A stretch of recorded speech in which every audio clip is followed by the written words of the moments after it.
천사의 아침 방문을 찾아오신 여러분을 환영합니다. 오늘도 아침 예배 말씀으로 믿음과 위로의 시간을 갖게 되길 바랍니다. 성도 여러분 안녕하세요. 오늘도 아침 예배에 찾아오신 모든 성도님들을 진심으로 환영합니다. 성경에 나오는 로마 백부장이 보여준 믿음은 우리에게 어떤 교훈을 주는 믿음일까요? 오늘 말씀에서 이 로마 백부장의 고백을 통해 참된 믿음이 무엇인지, 그리고 주님의 말씀을 믿고 전진하는 삶이 어떤 것인지 살펴보게 됩니다. 이 시간 하나님의 능력과 말씀을 온전히 신뢰하는 믿음으로 나아가는 귀한 시간이 되시기를 간절히 바랍니다. 이제 기도하겠습니다. 하늘에 계신 아버지, 오늘도 말씀 앞으로 인도해 주심에 감사드립니다. 날마다 저희 마음에 진리를 사모하는 소원을 주시고 이에 대한 갈망을 더해 주시옵소서. 오늘 말씀을 통해 주님이 주신 말씀의 파워를 깨닫고 하나님의 말씀을 믿고 의지하는 믿음으로 살아갈 수 있게 인도해 주시옵소서. 주님께서 몸소 보여주신 온전한 믿음과 하나님께 대한 신뢰와 순종함으로 살아가는 것이 무엇인지 배우고 깨달을 수 있게 도와주시옵소서. 예수님의 이름으로 기도드립니다. 아멘. 안녕하십니까? 오늘 우리는 참된 믿음이 무엇인지 묵상하겠습니다. 성도 여러분, 진리가 무엇인지 알려면 두 가지가 필요합니다. 이 두 가지가 있어야 진리를 깨닫게 되는 것입니다. 그 두 가지가 있으면 하나님께서 반드시 그 영혼을 구원하십니다. 자, 첫 번째는요, 진리가 무엇인지, 나를 향한 하나님의 뜻이 무엇인지 알고 싶은 간절한 소원이 있어야 됩니다. 그래야 말씀이 마음에 박히게 됩니다. 둘째, 죄에서 벗어나고 싶은 간절한 소원이 있어야 됩니다. 내 양심에 고통을 주는 이 죄에서 해방되고 싶은 간절함이 있어야 됩니다. 의를 사모하는 마음이 있어야 됩니다. 이런 소원이 우리 속에 있으면은 그때 성령께서 역사하시게 되고 구원의 진리가 무엇인지 우리에게 알게 하시고 깨닫게 해주신다는 것입니다. 그래서 오늘 말씀도 여러분이 간절함을 갖고 들으셔야만 이것이 무엇인지 깨닫게 되는 것입니다. 자, 질문 드리죠. 믿음이란 무엇입니까? 참된 믿음이 무엇인지 보여주는 그 대표적인 이야기가 있는데 그것이 어떤 이야기일까요? 하는 질문입니다. 여러분들 믿음을 생각할 때 이 예화를 꼭 기억하시기 바랍니다. 백부장의 이야기입니다. 마태복음 8장 5절부터 10절입니다. 한 백부장이 나와 간구하여 가로되 주여 내 하인이 중풍병으로 집에 누워있어 몹시 괴로워하나이다. 가라사대 내가 가서 고쳐주리라. 주님께서 내가 백부장 너희 집까지 가서 직접 하인을 고쳐주겠다 이렇게 말씀하셨어요. 그런데 백부장이 여기서 의외의 대답을 합니다. 백부장이 대답하여 가로되 주여 내 집에 들어오심을 나는 감당치 못하겠사오니 다만 말씀만 하옵소서. 그러면 내 하인이 낫겠삼나이다. 성도 여러분, 놀라운 믿음이 아닙니까? 백부장은 주님을 믿는다는 것이 무엇인지 정확하게 보여주고 있는 것입니다. 주여 저는 주님의 말씀을 믿습니다. 집까지 가실 필요가 뭐가 있겠습니까? 말씀만 하옵소서. 제 하인이 낫겠습니다. 10절입니다. 예수께서 들으시고 기이 여겨 이상하게 여겼다는 것입니다. 왜요? 이스라엘에서 지금까지 이런 사람들을 본 적이 없다는 것이죠. 기이 여겨 쫓는 자들에게 이르시되 내가 진실로 너에게 이르노니 이스라엘 중 아무에게서도 이만한 믿음을 만나보지 못하였노라. 성도 여러분, 예수께서 칭찬하신 이 믿음, 여기에 집중하셔야 됩니다. 주여 말씀만 하옵소서. 제가 믿겠나이다. 주께서 말씀하시면 그대로 이루어집니다. 저는 주의 말씀을 믿습니다. 이것이 믿음입니다. 주께서 말씀하신 것을 믿는 것입니다. 내 생각, 내 뜻을 믿는 것이 아니라, 내 결심을 믿는 것이 아니라 주께서 말씀하셨으니까 내가 믿겠다는 것입니다. 말씀을 벗어난 믿음은 추측이고 망상입니다. 성도 여러분, 믿음은 내 생각, 내 결심을 믿는 것이 아닙니다. 믿음은 주님의 말씀, 하나님의 말씀을 내가 믿고 신뢰하는 것입니다. 하나님의 말씀이 그대로 이루어질 것을 내가 기대하고 의지하고 믿는 것이 믿음입니다. 믿음은 하나님의 예언이 그대로 이루어질 것을 믿고 준비하는 것입니다. 그래서 믿음이 있는 사람은 순종하면서 사는 것입니다. 요한복음 1장 1절입니다. 태초에 말씀이 계시니라. 이 말씀이 하나님과 함께 계셨으니 이 말씀은 곧 하나님이시니라. 말씀 이퀄 하나님입니다. 그래서 말씀이 나오면 믿게 되는 것입니다. 하나님을 어떻게 안 믿을 수가 있어요? 우주를 창조하시고 나를 위해서 죽으시고 피를 흘리셨는데 어떻게 우리가 그분을 안 믿을 수가 있습니까? 태초의 말씀으로 하늘과 땅과 바다의 모든 것을 만드신 이 엄청난 능력의 하나님, 그분이 말씀으로 나타나신다는 것입니다. 시편 33편 6절부터 9절입니다. 여호와의 말씀으로 하늘이 지음을 되었으며, 무엇으로 지으셨어요? 말씀으로 지으셨습니다. 그 만상이 그 입의 기운으로 이루었도다. 저가 바닷물을 모아 무더기같이 쌓으시며 깊은 물을 곳간에 두시도다. 저가 말씀하심에 이루었으며 명령하심에 견고히 섰도다. 이것이 하나님의 말씀 속에 있는 엄청난 파워입니다. 하나님께서 말씀하시기 전에는 아무것도 없었는데, 그런데 하나님께서 말씀하시니 그대로 이루어졌다는 것입니다. 빛이 없고 어둠 암흑이었는데 하나님께서 빛이 있으라 하니까 빛이 생겼다는 것입니다. 말씀하시면 그대로 이루어집니다. 여기에 저항할 사람이 있습니까? 그러므로 하나님의 말씀에 저항하고 외면하고 거절하는 것은 자기 스스로 불행과 어둠 속으로 들어가 버리는 것이에요. 성도 여러분, 우리가 잊지 말아야 될 것은 있는데, 우리 수준으로 하나님을 생각하시면 큰일 납니다. 하나님은 우주의 왕 창조주 하나님이고 나는 피조물이에요. 내가 피조물이고 하나님은 창조주입니다. 이것만 알면 무조건 하나님을 믿고 신뢰하게 되어 있습니다. 믿음이 없는 이유는 자신이 신이라고 생각하는 거예요. 우리가 살아있는 것처럼 보이죠? 근데 다 죽어서 흙이 됩니다. 몇십 년 안에요. 지금 이 교회 안에 사람들이 살아서 움직이는 것처럼 보여줘 대화합니다. 그러나 앞으로 수십 년이 안 돼서 다 사라지고 흙이 됩니다. 이것이 모든 피조물의 운명입니다. 어떻게 하시겠습니까? 성도 여러분, 우리가 어떻게 해야 할까요? 살 수 있는 유일한 길은 하나님의 말씀을 믿고 의지하고 따라가는 것입니다. 말씀만 하옵소서, 제가 여기 있나이다. 이것이 믿음입니다. 여기서 벗어나는 것은 믿음이 아닙니다. 그것은. 성도 여러분, 하나님을 믿고 따라가는 것은 희생이 아닙니다. 그것은 엄청난 특권입니다. 어떻게 벌레 같은 이 피조물이 감히 하나님과 동행할 수 있습니까? 그것은 놀라운 특권이에요. 동행을 허락해 주신 하나님께 늘 감사와 찬송을 올리는 것입니다. 그것이 신앙이고 그것이 구원입니다. 예수께서 이 땅에 오셨을 때 창조주의 능력을 보여주셨습니다. 오늘 저희는 하나님이 갖고 있는 여러 가지 놀랍고 신기한 면에서 능력에 집중해서 지금 다루려고 하는 것입니다. 예수께서 이 땅에 오셨을 때 놀라운 능력을 보여주셨어요. 주님께서는 오직 말씀으로 병자를 고치셨습니다. 말씀으로 사탄 마귀를 내쫓았습니다. 말씀으로 폭풍을 잔잔케 하십니다. 말씀으로 문둥병자를 고쳤습니다. 말씀으로 안증뱅이를 일으켰습니다. 말씀으로 죽은 자를 살렸습니다. 그것이 하나님의 말씀의 능력인데, 누가 그 말씀 앞에서 함부로 하고 무시하고 거절하고 외면하고 불순종할 수 있습니까?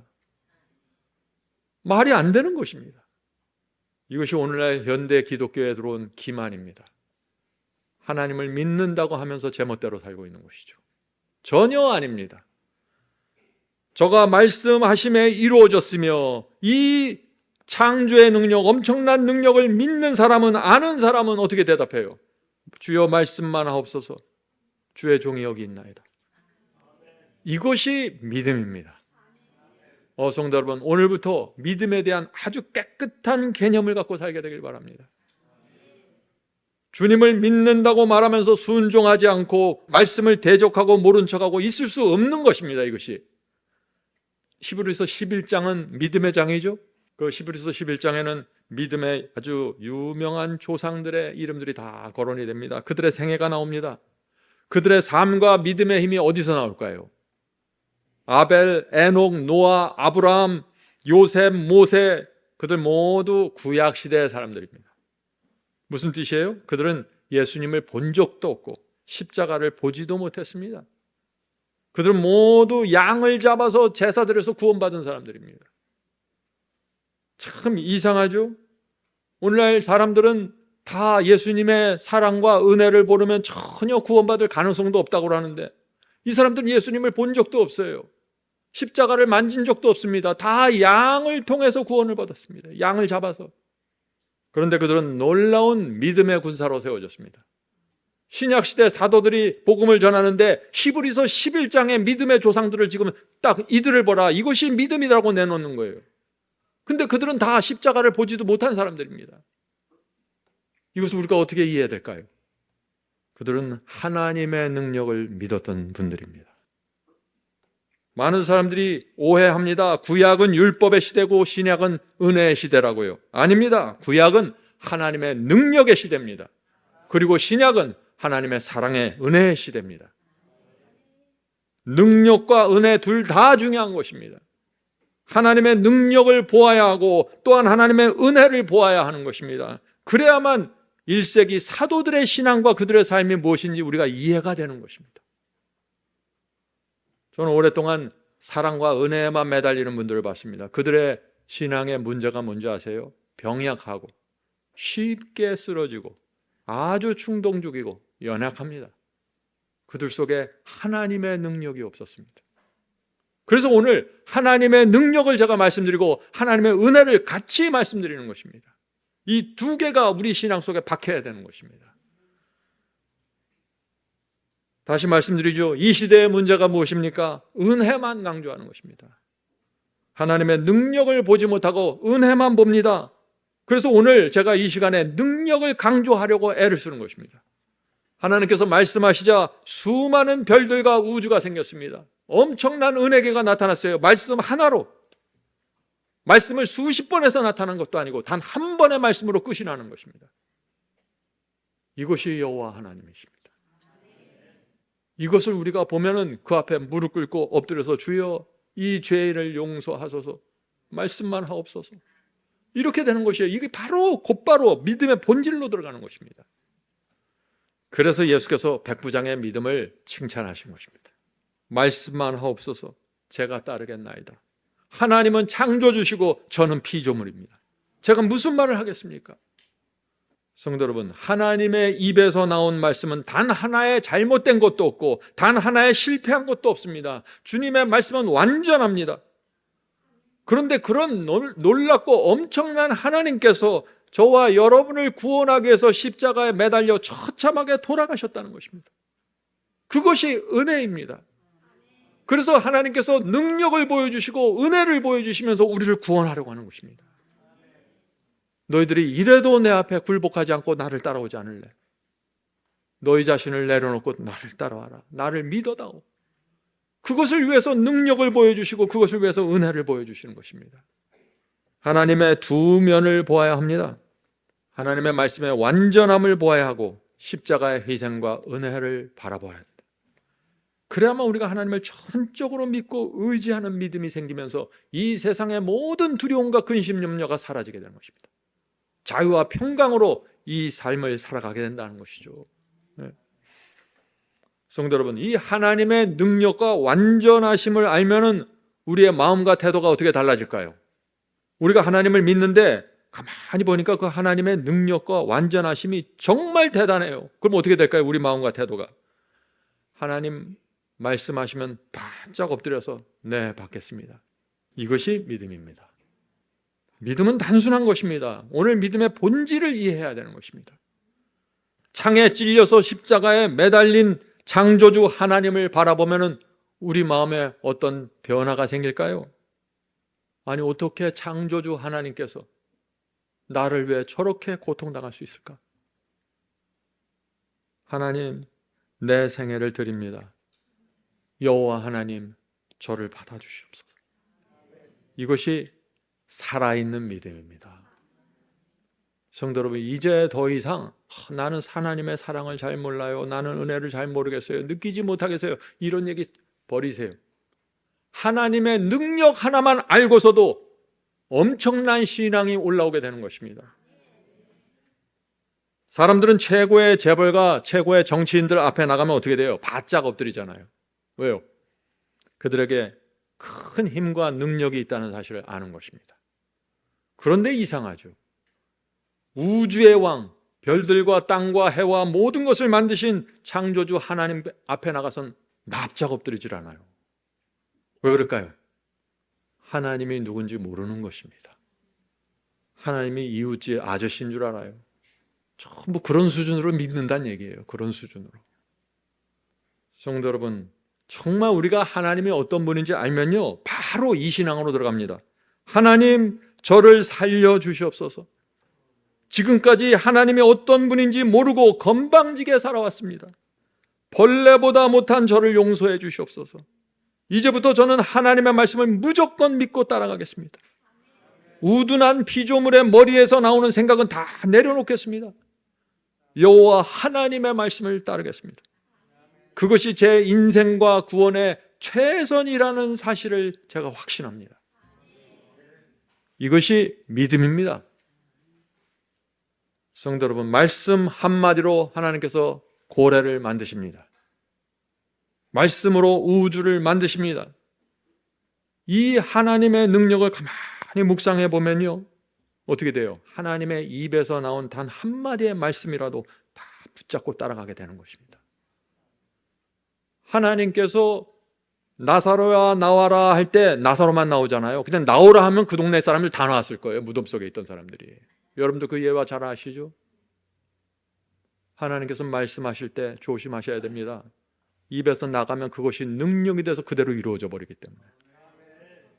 그렇게 나온 말씀들이 성경에 가득 펼쳐져 있는 것입니다. 그리고 그 말씀을 십계명의 손가락으로 기록해 놓으신 거예요. 그런데 사람들은 그걸 무시하고 외면하고 자기 뜻대로 내 생각에는요 이러고 있어요. 피조물이 아닙니다. 그 사람은. 우리가 하나님을 신뢰할 수 있는 이유는 하나님의 말씀은 단 한 번도 틀린 적이 없다는 것입니다. 한 번 말씀하시면 100% 지키면서 나갑니다. 이것이 무서운 거예요. 그래서 하나님께서 말씀하시면 정신 바짝 차리고 받게 되는 것입니다. 자, 한 번은 하나님께서 아브라함을 불러서 정말 믿기 어려운 말씀을 주셨죠. 자식이 없던 이 아브라함을 불러서 어떻게 했어요? 네 자손을 저 하늘의 별처럼 주겠다고 했습니다. 그런데 이 아브라함이 그것을 믿는 것입니다. 참 놀라운 믿음이에요. 이것도 자식이 하나도 없는 사람이. 창세기 15장 4절 5절 읽겠습니다. 여호와의 말씀이 그에게 임하여 가라사대 그 사람은 너의 후사가 아니라 내 몸에서 날 자가 내 후사가 되리라 하시고 그를 이끌고 밖으로 나가 가라사대 하늘을 우러러 뭇별을 셀 수 있나 보라. 그에게 이르시되 내 자손이 이와 같으리라. 아브라함이 이 말씀을 믿었습니까? 믿었습니다. 자식이 하나도 없는 상태에서 자손들이 하늘의 별처럼 많아질 것을 그대로 말씀을 받았습니다. 이 아브라함이 무엇을 믿은 거예요? 하나님의 그렇게 하실 수 있는 능력을 믿은 것이에요. 능력을 믿는 것이 믿음입니다. 하나님께서 말씀하셔도 믿지 않으면 왜 안 믿는 거예요? 그렇게 말씀하셔도 사실은 안 될 거다, 능력이 없다 이렇게 생각하는 것이죠. 그래서 이 한 번 말씀하시면 그대로 되는 이 하나님의 완전하심을 아브라함이 믿은 것입니다. 그래서 하나님께서 그 믿음을 의로 여겨주셨다 하는 것이죠. 창세기 15장 6절입니다. 창세기 15장 6절. 아브라함이 여호와를 믿으니 여호와께서 이를 그의 의로 여기시고. 이것이 믿음으로 말미암는 하나님의 의입니다. 자, 질문 드리죠. 아브라함이 여호와를 믿으니 의로 여겨주셨습니다. 하나님을 믿으면 왜 그 믿음을 의롭다고 여겨주실까요? 이 사람은 지금 아직 아무런 행위도 없어요. 그냥 믿었을 뿐입니다. 그런데 하나님께서 그 믿음을 의로 여겨주신다고 지금 말씀하시는 거예요. 왜 그럴까요? 왜냐하면 하나님의 능력과 완전하심을 믿으면 순종하고 전진하기 때문입니다. 아직 아무런 행위가 나타나지 않았을지라도 그가 하나님의 말씀과 능력을 믿었다면 그 마음속에 이미 열매가 시작되는 것입니다. 이것이 믿음으로 의롭게 되는 경험입니다. 그래서 우리가 주님을 믿는다고 한다고 다 의롭게 되는 것이 아니에요. 하나님의 말씀의 능력과 완전하심을 내가 믿어야 되는 것입니다. 그것을 믿으면 내 마음속에는 이미 모든 행동과 열매와 작정과 결단이 이미 내 마음속에 포함되어 있다는 뜻입니다. 그래서 하나님의 말씀을 믿으면 반드시 성장합니다. 아브라함의 생애 속에 부족함이 있었고 문제가 있었어요. 그러나 그의 믿음이 계속해서 성장했습니다. 어디까지요? 자신의 외아들 이삭을 번제로 바치는 그 지점까지 성공하는 것입니다. 왜요? 하나님을 능력의 하나님으로 받았기 때문입니다. 성장하는 것입니다. 성도 여러분, 이제 여러분들이 오늘날 많은 그리스도인들이 왜 성장하지 않는지 조금씩 그 모습이 보이시죠? 말씀만 하옵소서, 이 믿음이 없는 것입니다. 그래서 성장하지 않는 것입니다. 믿음은 반드시 믿음에서 멈추지 않고 믿음으로 나갑니다. 믿음에서 믿음으로. 이것이 의인의 믿음입니다. 로마서 1장 17절입니다. 로마서 1장 17절. 믿음에서 믿음으로 이르게 하나니, 믿음은 믿음에서 믿음으로 성장한다는 것입니다. 믿음에서 믿음으로 이르게 하나니 기록된 바 오직 의인은 믿음으로 말미암아 살리라. 성도 여러분, 믿음은 한 자리에 가만히 있질 않는다는 거예요. 주여 말씀만 하옵소서, 제가 여기 있나이다 하는 이 믿음을 가지면 반드시 성장한다는 것입니다. 자, 그럼 질문을 해야죠. 믿음은 어떻게 성장할까요? 성장하는 방법이 무엇이냐 하는 얘기죠. 두 가지를 통해서 성장합니다. 두 가지. 첫째, 믿음은 경험을 통해서 성장합니다. 근데 어떤 경험인가요? 내가 말씀을 믿고 전진하는 그 경험. 내가 어떤 시련 속에서 내가 하나님을 믿고 말씀을 믿고 전진하는 그 경험을 가지면 어떻게 될까요? 하나님의 말씀에 대한 더 큰 확신으로 내가 나가게 됩니다. 그래서 더 큰 믿음으로 성장하게 되는 것입니다. 믿음은 활용해야만 성장합니다. 마음으로 믿고 사상으로만 갖고 있는 믿음은 성장하지 않습니다. 여러분들이 어려운 일이 있어도 말씀대로 순종하고 희생하고 포기하면서 순종하고 믿음으로 나가면, 전진하면 어떻게 돼요? 내 마음속에 하나님의 말씀에 대한 더 큰 확신이 생기고 더 큰 믿음으로 성장하게 된다는 것입니다. 예. 자, 둘째, 믿음은 말씀의 빛을 통해서 성장합니다. 말씀의 빛이 계속해서 밝아져야 된다는 것이죠. 말씀의 빛이 밝아지면 어떻게 됩니까? 말씀에 대한 이해가 점점 더 분명해지죠. 그러면 내 마음속에 말씀에 대한 확신이 점점 더 커집니다. 그러면 더 큰 믿음으로 성장하게 되는 것입니다. 성도 여러분, 그러므로 저와 여러분은 반드시 말씀을 연구하고 공부해야 합니다. 말씀 공부가 없으면 믿음은 성장할 수 없습니다. 많은 분들이 말씀을 공부하지 않으면서 믿음만 성장하길 기대해요. 그런 일은 생기지 않습니다. 그것은 착각이고 추측입니다. 자, 한 가지 제가 늘 강조하고 주의를 드리는 말씀이 있죠. 믿음은 반드시 진리 위에 세워져야 한다는 것입니다. 믿음은 거짓을 믿는다고 되는 것이 아니에요. 내가 거짓을 열심히 믿는다고 그것을 믿음이 되는 게 아니에요. 믿음은 하나님의 말씀, 하나님의 진리를 믿어야 하는 것입니다. 그래야 하나님께서 역사하시는 것이죠. 그래서 믿음은 내 결심, 내 생각, 내 뜻을 믿는 것이 아니에요. 많은 사람들이 주님, 제가 이렇게 생각합니다. 도와주세요. 기도할 테니까 응답해 주세요. 자꾸 자기 뜻을 기도해요. 하나님의 말씀과 약속에서 벗어난 것은 기도하지 마십시오. 그건 자기 생각이고, 그런 기도가 응답될 때 굉장히 위험합니다. 말씀을 올바로 이해하는 것이 중요합니다. 말씀을 올바로 이해하지 않으면 어떻게 될까요? 엉뚱한 기대와 믿음을 갖게 되고, 그런 믿음은 어떻게 돼요? 산으로 올라가게 됩니다. 전혀 다른 것을 믿고 산으로 올라가게 돼요. 말씀과 상관없는 믿음을 갖게 되는 것입니다. 그것은 믿음이 아니죠. 그것은 추측입니다. 성도 여러분, 믿음은 진리를 믿는 것입니다. 이것이 깊이 우리 마음속에 박혀야 되는 것입니다. 자, 예를 들어보셔요. 예수께서 좁은 길로 가라 그랬잖아요. 좁은 문, 좁은 길로 가라. 이것이 진리예요. 그런데 어떤 사람들은 넓은 길을 가면서 나는 주님을 믿는다고 주장해요. 말이 돼야 안 돼요? 안 된다는 것입니다. 믿음은 그런 것이 아니에요. 믿음은 반드시 진리를 믿어야 되는 것입니다. 말씀은, 하나님의 말씀은 동쪽으로 가라고 명령하고 있는데 나는 서쪽으로 가면서 나는 주님을 믿습니다. 주님 제 열심을 아시죠? 제 뜨거운 마음을 아시죠? 믿음이 아니에요. 아니라는 것입니다. 이것은 뭐예요? 추측입니다. 자기 추측이에요. 이것이 분명해야 믿음이 깨끗하는 것입니다. 전혀 엉뚱한 삶을 살지 않게 되는 것이죠. 이제 말씀을 마치겠습니다. 성도 여러분, 우주를 지배하시는 하나님을 믿고 의지하십시오. 그것이 가장 행복하고 인생을 풍요로움으로 채우는 길입니다. 성령께서 우리 마음에 하나님께 대한 믿음과 신뢰를 주시길 간절히 바랍니다. 기도하겠습니다. 하늘에 계신 아버지, 오늘도 주님의 말씀 앞에 저희를 세워주시니 감사드립니다. 저희가 피조물임을 고백하며 창조주 하나님의 말씀 앞에 온전히 엎드립니다. 주여, 저희 마음에 진리를 알고자 하는 간절한 소원을 주시고 의를 사모하는 갈망을 저희 심령에 허락해 주시옵소서. 주님, 저희 입에서 말씀만 하옵소서, 주의 종이 여기 있나이다 하는 이 고백이 나오도록 축복해 주시옵소서.